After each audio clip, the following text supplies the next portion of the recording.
네, 시작기도 같이 바치겠습니다. 성부와 성자와 성령의 이름으로 말씀으로 하늘과 땅을 창조하시고 온 우리의 얼굴을 성령으로 새롭게 하시는 아버지 하느님 찬미 받으소서. 거룩한 독서를 시작하는 저희 마음을 당신의 성령으로 비추시어 성령의 숨결이 가득 서린 성경 말씀 안에서 생명과 빛을 발견하고 당신의 사랑을 온 마음으로 느끼게 하소서. 당신의 말씀은 살아있고 힘이 있사오니 저희를 새 사람으로 바꾸어 주시고 완전한 사람으로 키워 주시리라 믿사옵니다. 아버지와 하나 되는 기쁨에 저희를 초대하시고자 아버지의 참모습을 보여주시고 아버지의 뜻을 가르쳐 주신 우리 주 예수 그리스도를 통하여 비나이다. 아멘. 성부와 성자와 성령의 이름으로 아멘. 참 예수님. 네, 우리 그간 안녕하셨어요? 네. 이제 레위기와 민수기를 지났습니다. 수고 많이 하셨고 성경 통독 잘 하고 계신 거죠? 네. 혹시 이제 몇 군데 나는 빠뜨렸다 생각하시더라도 계속 읽어 나가셨으면 좋겠어요. 나는 이제 큰일 났네. 이게 레위기 아직 못 했는데 그러면서 돌아가지 마시고, 이스라엘 백성들이 이집트로 돌아가려고 했던 것처럼 돌아가려고 하지 마시고 앞으로 가시고, 혹시 빠진 부분은 나중에 이렇게 하시면 좋겠고, 어쨌든 우리가 레위기 민수기 지났으면 이제 어려운 거는 다 지났다라고 생각이 됩니다. 수고 많이 하셨고요. 일단은 강의록 1페이지 보시면 민수기 10장 11절에서 25장 18절 반역과 속량의 반복, 민수기 11장에서 21장. 네, 일단 정태현 신부님 말씀 인용하겠습니다. 이집트를 탈출한 이듬해 둘째 달 마침내 이스라엘 백성은 시나이 광야를 떠납니다. 민수기 시작이 아직 이제 시나이 광야에서 시작이 됐는데 드디어 여기를 이제 떠나죠. 민수기를 다른 말로 이제 여러 가지 호칭인데 그 중에 하나가 광야에서라는 버미드바르라는 그 히브리어 광야에서라는 뜻인데 노래 제목도 있죠. 그래서 광야에서 있었던 일들을 그리면서 광야에 하느님이 현존하셨다. 그 얘기를 주로 하고 있는데요. 종교 사회적 제도를 완전히 갖추어 하느님 백성으로 거듭나기까지 꼬박 1년이 걸린 셈입니다. 그러니까 시나이 그 산까지 오는데 3개월이 걸렸고 여기서 1년이 있었고 그 다음에 가나안으로 들어가는데 몇 년이 걸렸죠?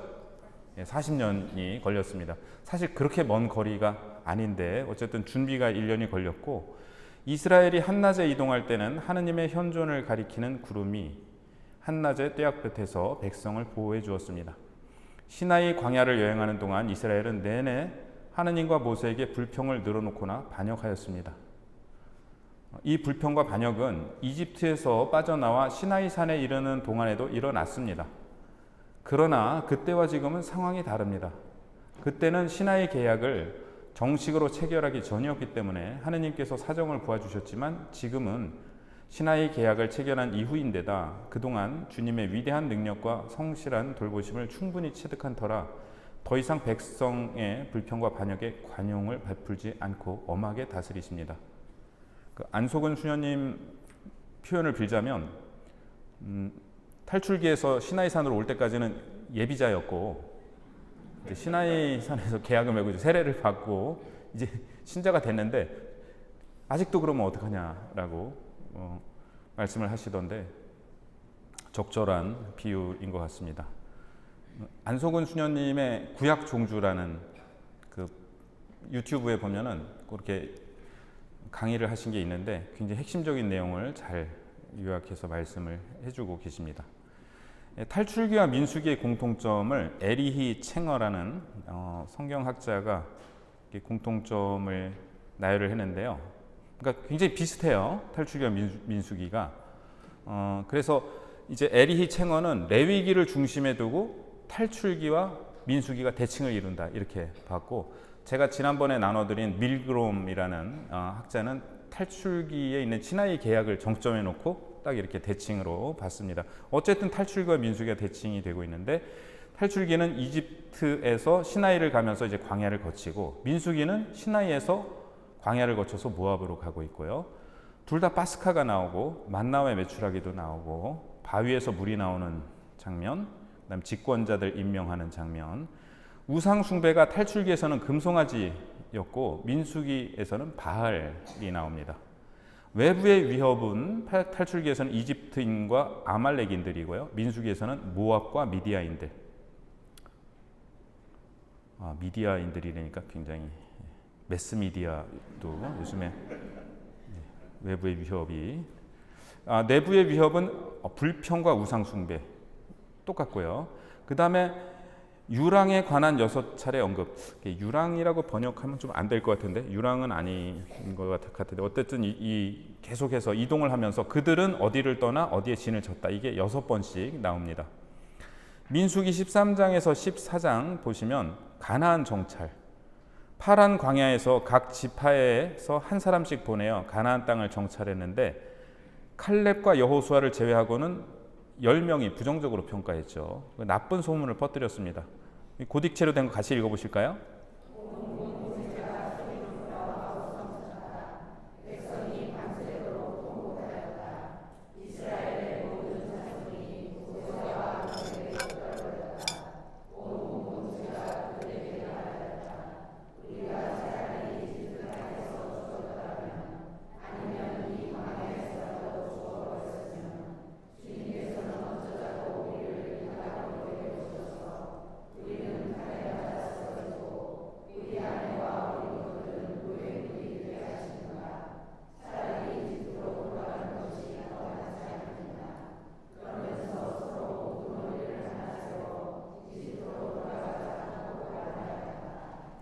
네, 이거는 어제 복음에서 예수님께서 마귀를 쫓아내시니까 무슨 마귀 두목 힘을 빌어서 쫓아낸다고 얘기한 것처럼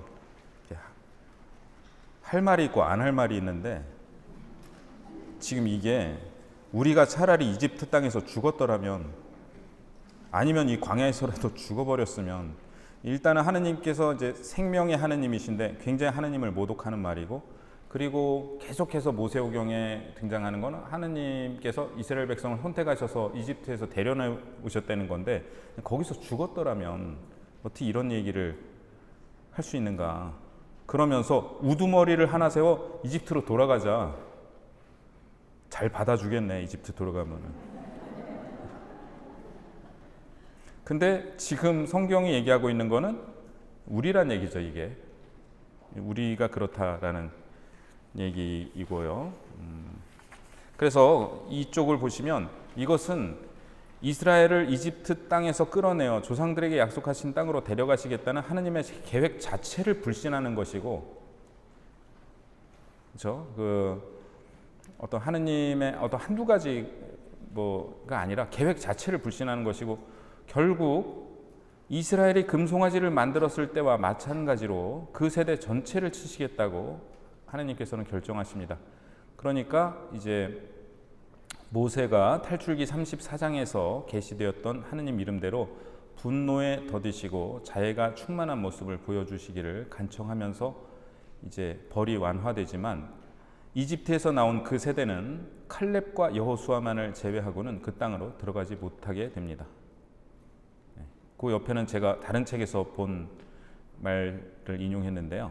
용기란 두려움이 없는 것이 용기가 아니라 두렵더라도 해야 할 일을 하는 것이 용기다. 그러니까 이 칼렙과 여호수아는 용감해서 이 일을 이렇게 말을 한 것인가? 글쎄요. 그러니까 같이 정찰을 했는데 이 사람들은 그 사람들 너무 키도 크고 큰일 났어요. 우리가 가면 죽을 거예요. 이렇게 봤고, 칼렙과 여호수아는 그렇게 안 받습니다. 똑같이 받는데. 그래서 왜냐하면 칼렙과 여호수아는 하나님께서 같이 계신 걸 믿었고, 그리고 똑같이 두렵더라도 하나님께서 함께 계시니까 우리는 할 수 있다, 이렇게 보면서 시각이 그렇게 보였던 거고, 다른 사람들은 현상 자체를 이렇게 거기에 좀 매몰된 거죠. 예.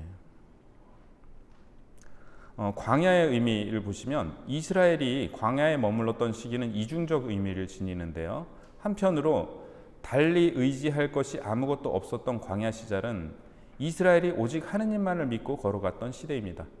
호세아서에 이 시각이 나와 있는데, 이러한 문맥에서 광야는 이스라엘이 하느님의 보호를 체험했던 첫 사랑의 장소로 파악되며, 이스라엘이 그 사랑을 잃어버린 것은 가나안 땅에 들어가 풍요로운 정착 생활을 시작하면서 다른 신들을 따라가게 되었기 때문이라고 이해됩니다. 그러니까 한편으로 광야는 첫사랑의 장소예요. 그리고 그 이유는 아무것도 없었기 때문에.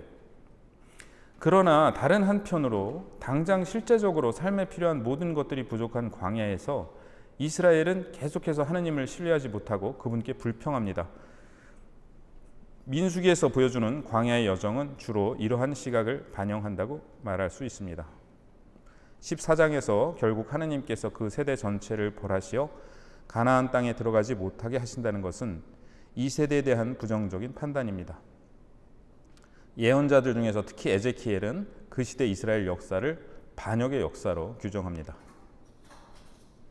광야가 이렇게 이중적일 수 있는 것은 아마도 광야가 가리움 없는 결단을 요구하는 장소이기 때문일 것입니다.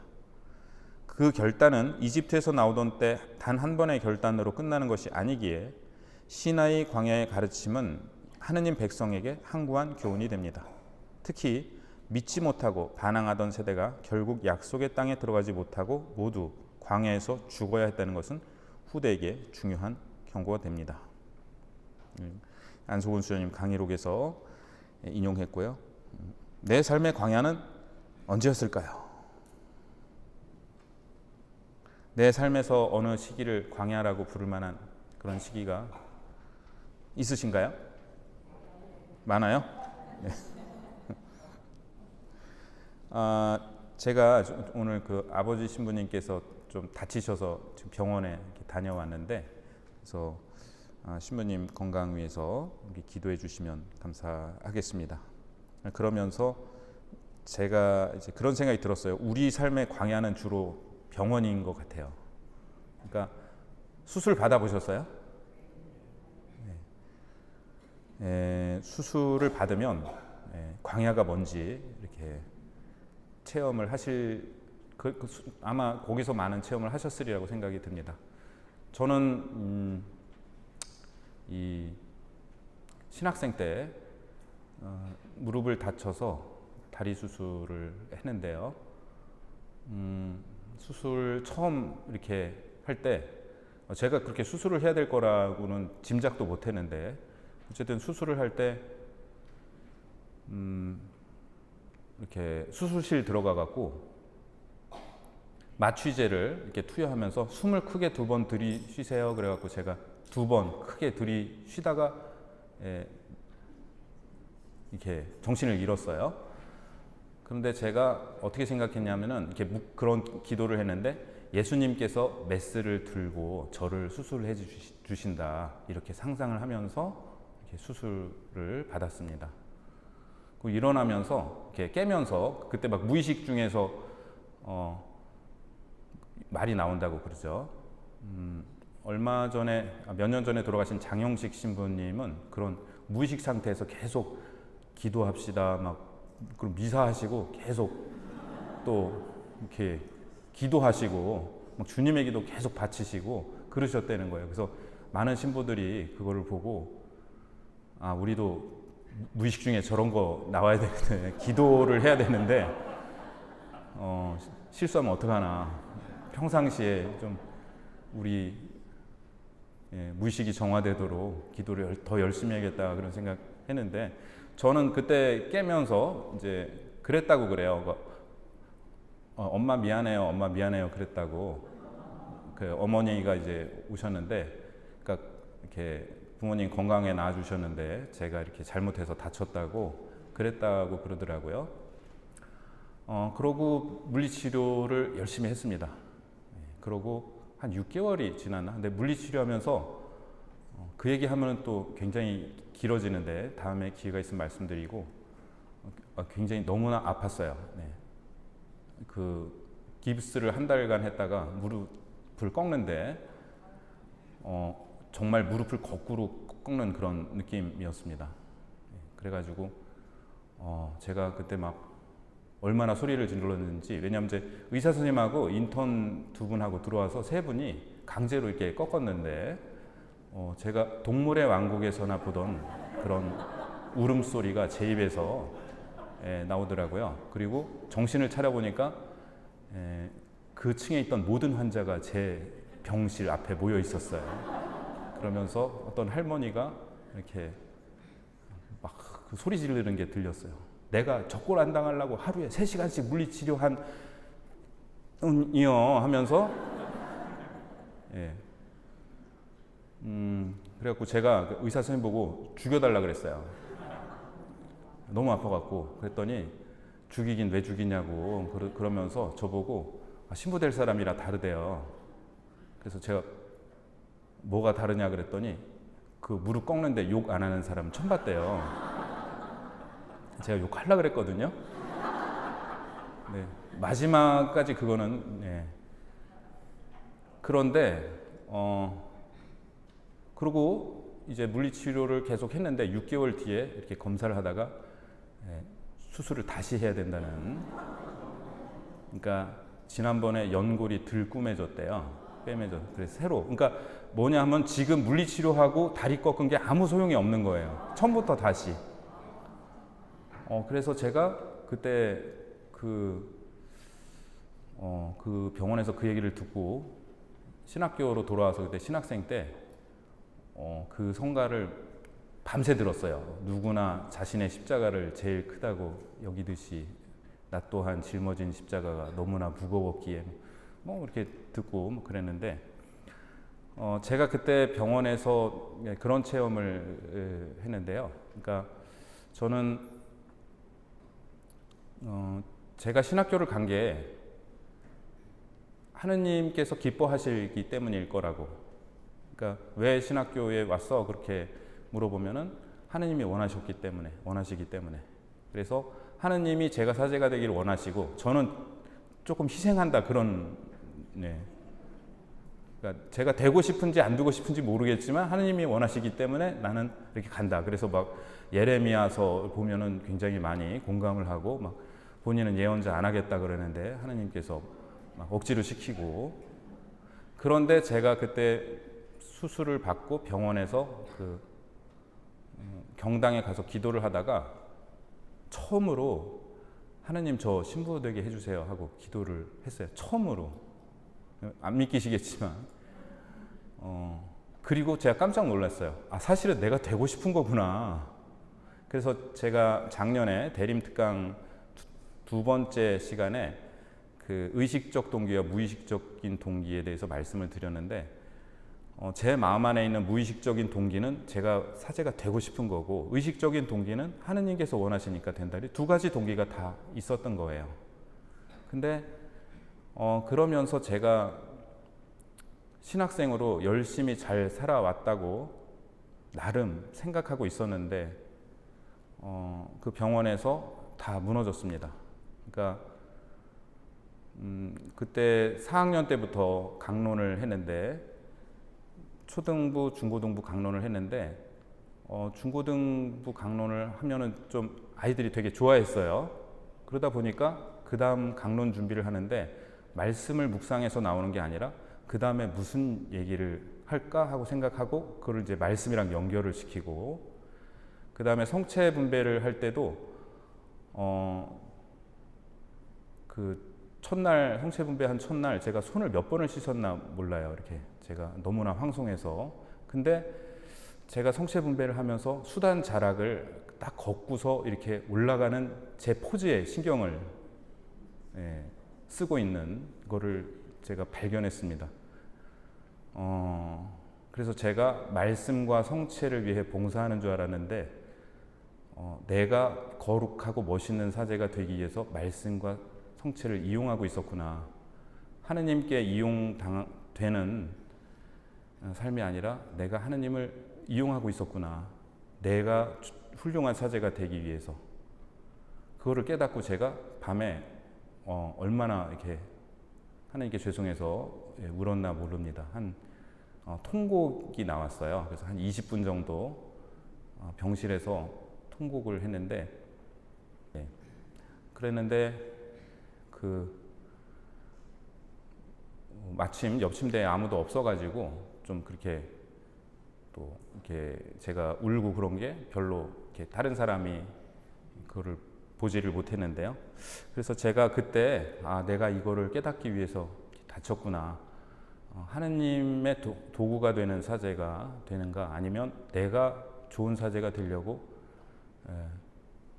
이렇게 너무 불경스러운 표현이죠. 하느님을 이용할 수도 있고, 어쨌든 그때 그 시간이 저한테는 광야였던 것 같고, 그러니까 하느님과 저 외에 다른 어떤 것도 없는 그런 상황이었던 것 같고, 희한하게 근데 그런 광야는 인생의 어려운 시기에 이렇게 오는 것 같아요. 이제 그러고 나서는 예를 들면은 40일 피정을 간다든가 해서 일부러 광야를 찾아서 이렇게 가기도 하죠. 근데 우리가 살아가면서 우리의 의지와 상관없이 맞게 되는 그 광야의 시간을 어떻게 지내느냐가 굉장히 중요한 것 같고, 거기에서 하느님과의 관계에서 어떤 거를 이렇게 깨닫고 하느님께 어떤 거를 드리고, 또 하느님께서 베푸시는 조건 없는 사랑을 어떻게 깨닫느냐가 굉장히 중요한 것 같습니다. 근데 우리가 그 광야가 어려운 거는 사실은 이스라엘 백성이 이해가 안 가죠. 이렇게 자꾸 불평을 하고 자꾸 떨어지고 왜 이렇게 못 믿고. 근데 사실 하느님께서 같이 안 계시다고 생각 드는 거거든요. 그러니까 하느님 같이 계시다는 생각이 들면, 그런 느낌이 있으면 광야가 아니죠.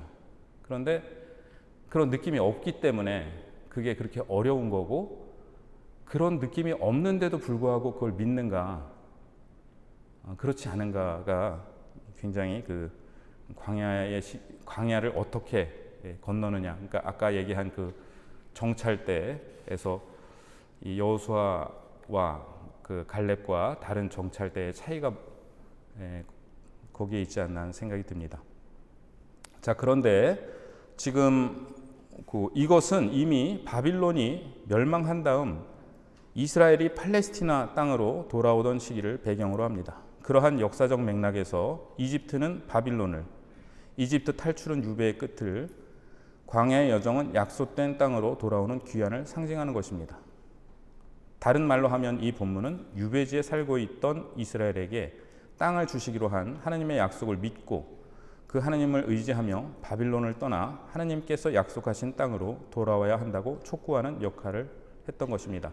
자, 그래서 우리가 성경 읽을 때 우선 지금의 배경이 언제냐, 그리고 성경이 쓰여진 때가 언제냐, 두 가지가 중요하다고 말씀을 드렸는데, 이 민수기가 완성된 것도 역시 바빌론 유배가 끝난 다음입니다. 근데 그때 바빌론으로 유배 왔다가 이스라엘로 돌아가라고 한 거예요. 근데 이스라엘 사람 중에 어떤 사람들은 난 바빌론이 좋아. 이스라엘 가면은 별로 먹을 것도 없고 막 바빌론이 여기가 더, 그러니까 예를 들면 이제 일제 강점기 때 일본으로 강제 징용을 갔는데 거기에서 이제 해방이 돼서 한국으로 돌아가려는데 난 일본이 좋아. 난 그러면서 일본에 머무를 수도 있는 거죠. 그게 잘못됐다라고 얘기를 한 거죠. 지금 민수기의 저자는 하느님께서 약속하신 땅으로 돌아와야 되는데 바빌론에 머물러 살겠다고 한 이스라엘 사람들에게 지금 이 얘기를 하고 있는 거예요. 뭐냐면은 정찰대가 갔는데 가나안에는 우리가 거기에는 못 들어가겠다, 그냥 그래서 들어가지 맙시다 하고 머뭇거리던 사람들은 결국은 거기 못 들어갔다라고 얘기를 하면서 경고를 하는 거죠. 빨리 바빌론을 떠나서 하느님께서 우리 조상들에게 주셨던 땅으로 돌아가야 한다라는 얘기를 하고 있는 것이 여기에 반영이 되어 있다고 하겠습니다. 자, 무리바의 물인데요. 민수기 20장 2절에서 13절 같이 읽어보실까요? 죄송합니다. 성경에서 20장 10절 말고요. 성경 가져오셨죠? 네. 그래서 20장 2절에서 13절.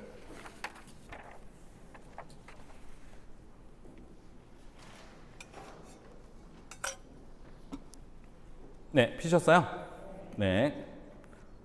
제가 물을 마셔서 죄송하네요. 이제 같이 읽으실게요. 공동체에 마실 물이 없었다. 그래서 그들은 모세와 아론에게 몰려갔다. 백성은 모세와 시비하면서 말하였다. 아, 우리 형제들이 주님 앞에서 죽을 때에 우리도 죽었더라면 어쩌자고 당신들은 주님의 공동체를 이 광야로 끌고 와서 우리와 우리 가축을 여기에서 죽게 하시오. 어쩌자고 당신들은 우리를 이집트에서 올라오게 하여 이 고약한 곳으로 데려왔소. 여기는 곡식도 무화과도 포도도 석류도 자랄 곳이 못 되어 마실 물도 없어. 모세와 아론은 공동체 앞을 떠나 만남의 천막 어기로 가서 얼굴을 땅에 대고 엎드렸다. 그러자 주님의 영광이 그들에게 나타났다. 주님께서 모세에게 이르셨다. 너는 지팡이를 집어들고 너의 형 아론과 함께 공동체를 불러 모아라. 그런 다음에 그들이 보는 앞에서 저 바위더러 물을 내라고 명령하여라. 이렇게 너는 바위에서 물이 나오게 하여 공동체와 그들의 가축이 마시게 하여라. 모세는 주님께서 명령하신 대로 주님 앞에 있는 지팡이를 집어들었다. 모세가 아론과 함께 공동체를 바위 앞에 불러 모은 다음 그들에게 말하였다. 이 반항자들아 들어라. 우리가 이 바위에서 너희가 마실 물을 나오게 해주랴. 그러고 나서 모세가 손을 들어 지팡이로 그 바위를 2번 치자 많은 물이 터져 나왔다. 공동체와 그들의 가축이 물을 마셨다. 주님께서 모세와 아론에게 말씀하셨다. 너희는 나를 믿지 않아 이스라엘 자손들이 보는 앞에서 나의 거룩함을 드러내지 않았다. 그러므로 너희는 내가 이 공동체에게 주는 땅으로 그들을 데리고 가지 못할 것이다. 이것이 이스라엘 자손들이 주님과 시비한 무리바의 물이다. 주님께서는 이 물로 당신의 거룩함을 드러내셨다. 네. 자, 그러면 모세가 지금 뭘 잘못했는가 궁금하시죠? 안 궁금하시구나. 네. 자, 이 반항자들아 들어라. 우리가 이 바위에서 너희가 마실 물을 나오게 해주랴. 그런데 요거에 대해서 5가지 해석이 있어요. 첫 번째는 긍정적 대답을 가정하는 질문일 수 있다. 반항자들아 들어라. 우리가 이 바위에서 물이 나오게 하도록 너희가 준비되어 있느냐? 당연히 그렇다. 자, 근데 이거는 반항자들아 라는 말과 뒤에 말이 일관되지 않기 때문에 요거는 별로 가능성이 없습니다. 자, 두 번째, 하느님보다 모세와 아론의 역할을 강조하는 질문일 수 있다. 반항자들아 들어라. 우리가 이 바위에서 너희가 마실 물이 나오게 해주랴? 그래서 물이 나오게 한 것이 하느님이 아니라 모세와 아론이라는 뜻인데요.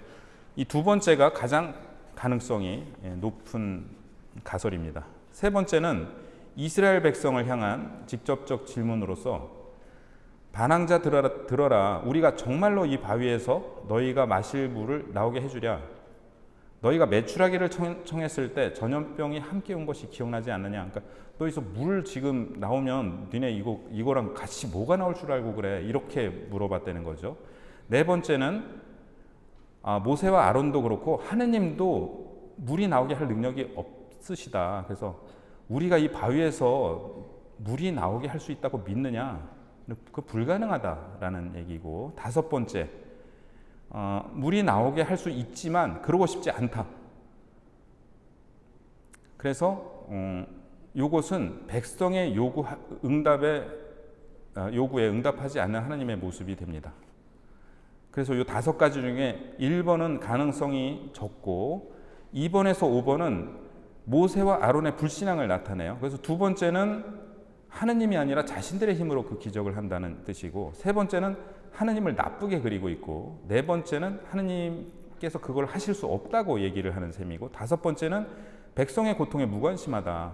그렇기 때문에 이 중에 어떤 것이든 간에 이 모세와 아론의 불신앙을 나타냅니다. 그리고 그 다음 구절 보시면 또 모세가 손을 들어 지팡이로 그 바위를 두 번 치자 많은 물이 터져 나왔다. 그런데 이제 하느님께서 너희는 나를 믿지 않아 나의 거룩함을 드러내지 않았다.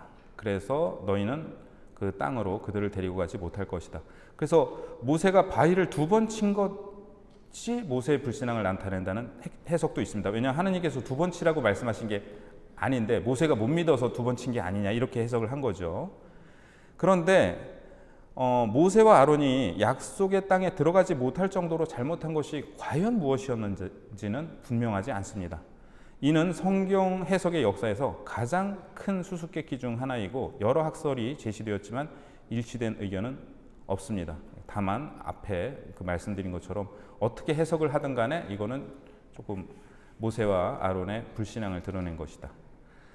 불평의 원인을 보면은 비교예요. 같이 고딕체로 된 거 읽어보실까요?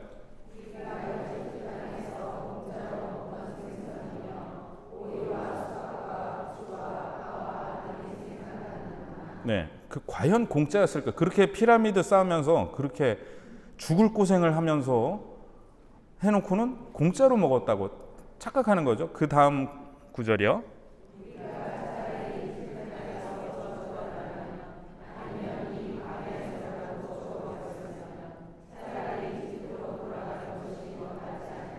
네, 그 다음 구절이요.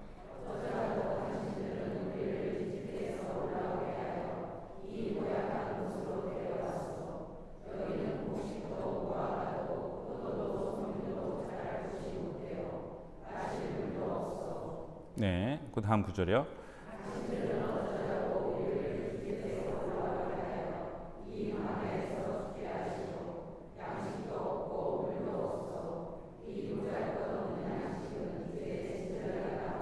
이 보잘것없는 양식이 뭔가요? 여기서 만나입니다.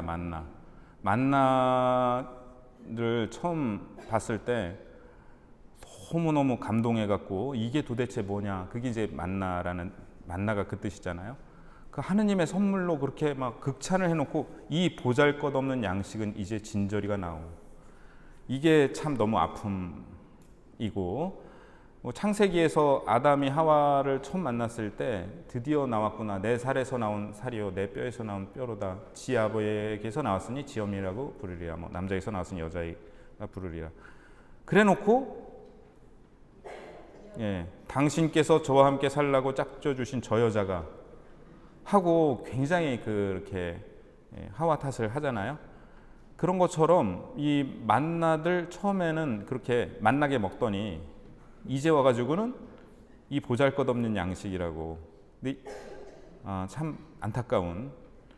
그러면서 이 가만히 구절들을 보면은 이집트를 굉장히 그리워하는데 과연 이집트 음식이 정말 그렇게 맛있나? 이집트 음식 드셔보셨어요? 전 부제 때 성지순례 가서 먹어봤는데 맛없어요. 그런데 여기가 지금 너무 힘들으니까 과거가 그냥 좋아 보이는 거죠. 과거로 가면 또 투덜거릴 거면서.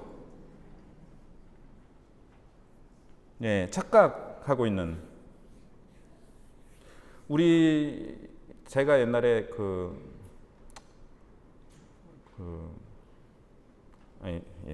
준비되지 않은 얘기는 하지 않는 것이.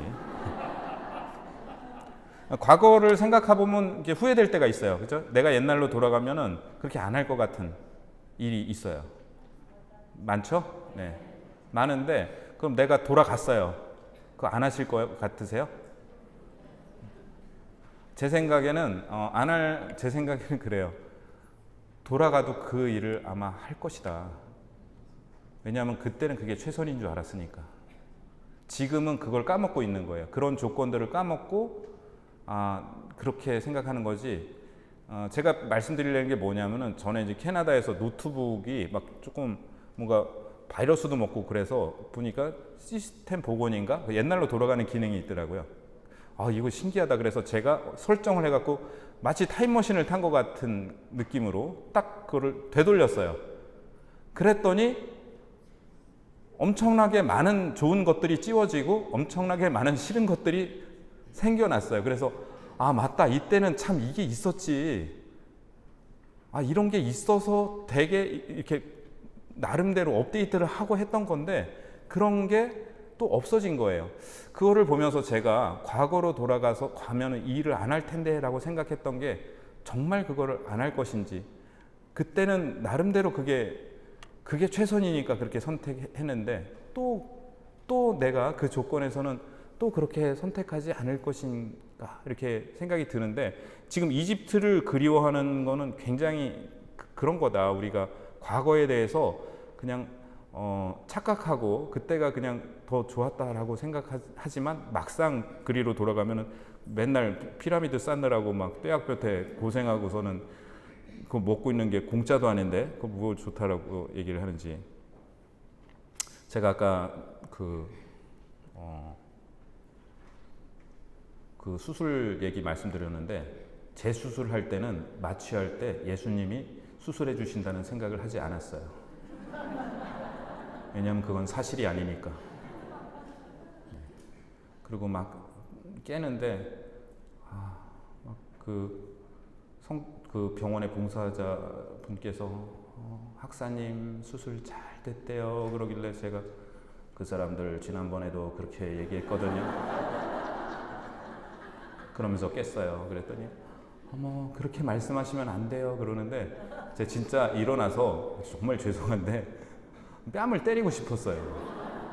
가만히 있으라고, 그냥 좀 닥치라고. 당신이 내 고통에 대해서 뭘 아느냐고.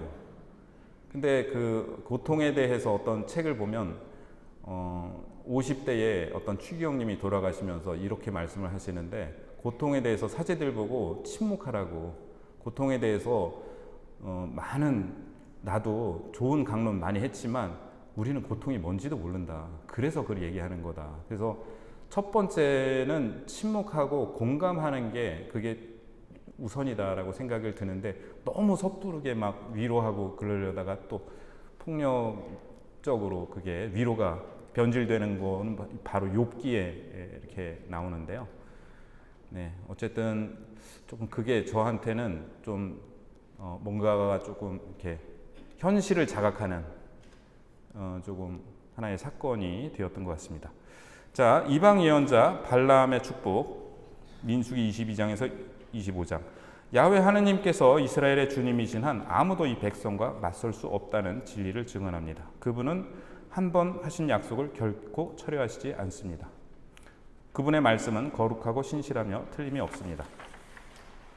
이스라엘의 죄악도 가나안 땅을 정복하여 당신 백성에게 넘겨주시려는 하느님의 계획을 지체시킬 수는 있어도 막을 수는 없습니다.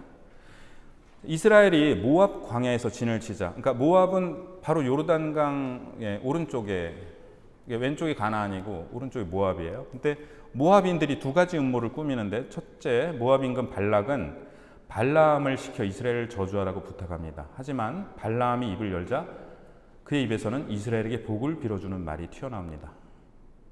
그래서 이것은 하느님께서 아브라함에게 하신 약속과 시나이 산에서 이스라엘을 선택하신 목적을 되풀이합니다. 그러자 발락은 두 번째 음모를 꾸미는데요. 모압 여자들을 보내서 이스라엘인들을 자기네 풍산신 바알 숭배에 끌어들이려고 합니다. 그래서 이스라엘 백성들이 여기에 넘어가고 이 바알에게 경배를 하니까 경배를 했습니다. 그래서 이것은 가나안에서 이스라엘 백성들이 빠져들게 될 우상 숭배의 맛보기였습니다. 자, 12차 민수기 26장 1절에 30장 13절, 성전과 땅의 분할 원칙. 여기 성전은 전투예요, 전투. 이렇게 성전이란 말은 좀 별로 안 좋은 것 같아요. 거룩한 전투는 없어요. 거룩한 전쟁은 없습니다. 좀 이슬람 근본주의자들이 성전이라는 말을 많이 쓰고 있는데 사람 죽이는 건 거룩하지가 않죠. 예, 이거는 좀 용어를 달리 해야 되지 않나 싶은데 우선은 신세대의 탄생 민수기 26장에서 30장, 민수기 25장의 두 번째 인구 조사가 나오고요. 그 다음에 민수기 31장에서 36장 미디안인들을 죽인 민수기 31장의 묘사는 끔찍하다. 민수기 21장 1절에서 3절에서 이 같은 대량 학살은 완전이에요. 완전 봉헌물로 바치다는 동사로 표현됩니다. 이 완전 봉헌은 포로는 죽이고 물건은 완전히 파괴한다는 뜻입니다. 셈족들은 전쟁에 나가기에 앞서 군대의 수장이 어떤 종류의 노획물은 자기가 차지하겠다는 고 선언하는 풍습이 있었습니다. 이렇게 지정된 노획물은 다른 군인들이 차지하거나 다른 용도로 쓸 수 없었습니다. 이스라엘의 경우 야훼께서 그들 군대의 수장이심으로 노획물의 일부나 전부가 그분께 바쳐져야 했습니다. 주님이 수장이 되셔서 싸우는 전쟁을 성전이라 하는데 모세오경에서 가장 오래된 시인 승리의 노래를 보면 탈출기 15장 하느님이 전쟁의 용사로 묘사됩니다. 성전은 민수기, 여호수아기, 판관기, 사무엘서에도 나옵니다. 이 책의 저자들은 성전의 기록들을 오랜 세월이 흐른 뒤에 독자들에게 이스라엘 신앙 공동체의 창립 이야기로 소개합니다. 그들은 이 성전을 주님과 가나안 신들의 극단적 대립으로 보았습니다. 민족과 민족 사이의 전쟁은 그들이 섬기는 신들의 전쟁이었으므로 패배한 민족은 자기네가 섬기는 신을 버리고 승리한 민족이 신을 섬겨야 했습니다. 성전의 묘사가 끔찍한 학살로 드러난 것은 이 전쟁의 패배가 야훼 신앙을 포기하고 가나안 허수아비 신들을 받아들이는 것을 뜻하기 때문입니다. 자, 여기는 그래도 나은데 여호수아기 보면은 진짜 하나님께서 그 예리고에 들어가 갖고 다 죽이라고 이렇게 나오는데 사실은 그 여호수아기 때 말씀을 드리겠지만 그때 예리고 성에는 아무도 안 살았습니다. 아무도 안 살았고 거기에서 표현되는 건 되게 전례적인 용어예요.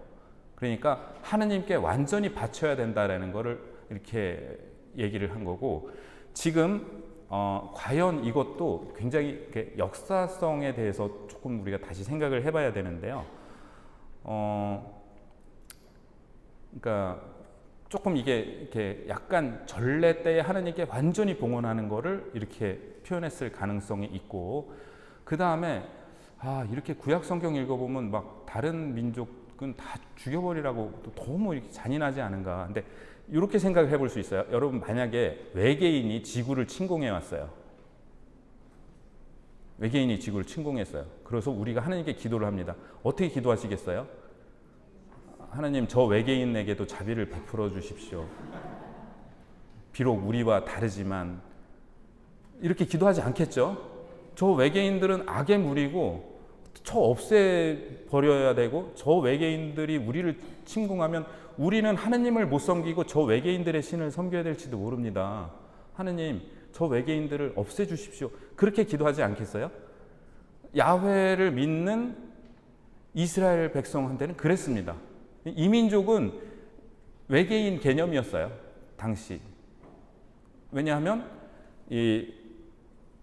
우리 민족의 하느님은 야훼 하느님이시고 또 가나안의 하느님은 바알이고 이렇게 각 부족마다 다른 신이 있다고 믿었고 하느님께서 우리에게 땅을 약속하셨고 하느님이 우리 민족을 축복하셨고 우리에게 그 축복이 이루어지기 위해서 그 어떤 전쟁이 일어났을 때 어떻게 기도할 것인가 당연히 그렇게 기도를 하고 또 그렇게 믿었던 거죠.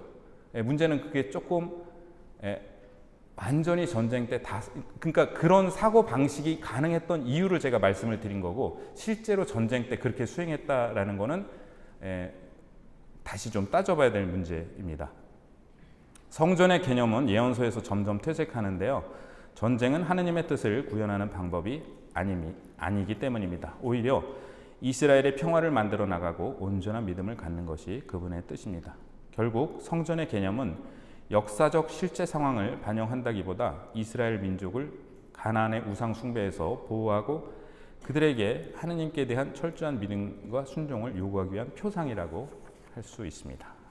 그다음에 5쪽 보시면요, 이제 신명기인데요.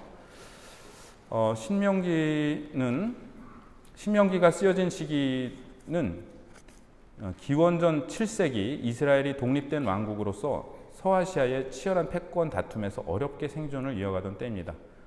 그래서 신명기의 배경을 가나안 정복 직전 기원전 13세기로 맞추지만 실제로는 그보다 훨씬 뒤인 7세기 이전의 이스라엘 역사 전체를 반성하고 있습니다. 지금 레위기 민수기도 좀 이와 비슷했고요. 한 가지 눈길을 끄는 것은 신명기 본문은 모세가 하루 동안에 이스라엘 백성에게 알려준 것으로 제시된다는 점이에요. 그래서 신명기 1장 3절 보시면은 모세가 하루 동안 유언을 다 남겼다. 그게 신명기다라고 얘기를 하고 있어요.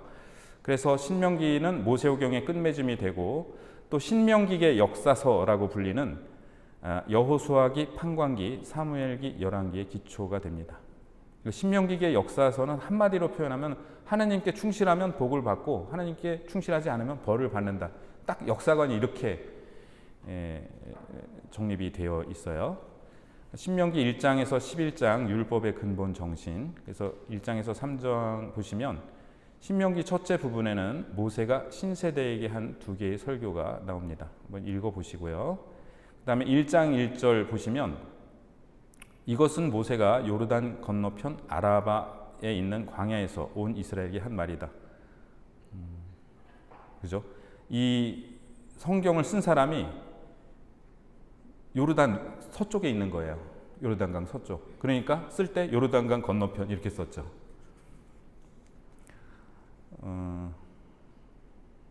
4장 1절 같이 읽어보실까요? 이스라엘아, 이제 내가 너희에게 실천하라고 가르쳐주는 규정과 법규들을 잘 들어라. 그래야 너희가 살 수 있고 주 너희 조상들의 하나님께서 너희에게 주시는 땅에 들어가 그곳을 차지할 것이다. 네. 그다음 6쪽 보시면은 이제 십계명이 나오는데 십계명은 탈출기 20장에도 나오는데요. 신명기 5장에 다시 나오는데 큰 차이는 없지만 탈출기의 십계명보다 후대의 것인 신명기의 십계명에서 인간에 대한 배려가 더 부각되어 있는 것을 볼 수 있습니다.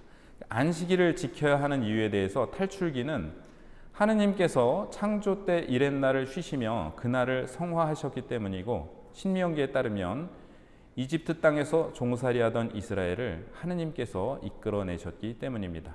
그래서 탈출기의 안식일은 하느님의 창조를 기억하고 그 창조의 완성인 이렛날의 휴식과 성화를 기억하는 날이고, 신명기의 안식일 계명은 이집트에서의 해방과 연결되면서 두 가지의 특징을 지니게 되는데, 첫 번째로는 기쁨의 날이고 두 번째로는 종들이 수고로운 노동에서 해방된다. 그래서 이방인과 고아와 과부를 위한 약자 보호법에 대해서도 이 계명에서와 마찬가지로 너희가 이집트에서 종이었고 주 너희 하느님께서 너희를 거기에서 구해내신 것을 기억해야 한다라고 말합니다. 그래서 아까 성전에 대해서 말씀드렸는데, 그러니까 이방 민족은 다 나쁜 사람들이 다 없애버려야 된다 그렇게 한 게 아니라, 이 전쟁이 일어날 때 이렇게 안 그러면은 저쪽의 우상 숭배에 우리가 넘어가기 때문에 그런 것이고, 이스라엘에 와서 살고 있는 이방인들을 약자로서 보호하라고. 왜냐하면은 이 사람들한테는 땅이 굉장히 중요했는데 이방인들은 땅이 없거든요. 그러니까 어쩔 수 없는 사회적 약자이기 때문에 그 사람들을 돌보고 보호하라는 계명은 계명에 포함이 되어 있습니다. 그 다음에 너희 가운데 계시는 주 너희 하나님은 질투하시는 하나님이시다. 여기에 표현된 질투는 현재 우리가 사용하고 있는 질투와는 차이가 좀 있다고 보겠는데요. 하느님께서 인간에게 축복을 주시고 인간과의 계약에 성실하신 만큼 이스라엘도 하느님께 성실할 것을 요청하는 의미를 띱니다. 신명기가 언급하는 질투는 단순히 한쪽의 불성실 때문에 초래되는 부정적 감정만을 가리키지 않고, 상대의 불성실을 알고 있지만 그럼에도 불구하고 혹은 그렇기 때문에 더욱 성실할 수밖에 없는 사랑의 일관성을 말하며, 그토록 진실하고 정직한 사랑에 전혀 부응하지 못하는 불공평한 사랑에 대한 고통을 담고 있습니다. 상대의 불성실을 고발하며 손상된 자존심으로 보복을 계획하는 것이 인간들의 질투라면 하느님의 질투는 상대의 불성실 때문에 더 성실하게 사랑하는 것 말고는 길이 없는 역설적인 마음입니다. 김혜윤 수녀님의 글을 인용했는데 저는 이걸 이렇게 어쩌면 이렇게 아름답게 표현을 하셨을까 하고 좀 감탄하면서 인용을 했습니다. 신명기 6장 1절에서 25절 이스라엘아 들어라, 굉장히 중요한 말씀인데 여기부터는 다음 시간에 하겠습니다. 오늘 비도 오고 날씨도 길도 이렇게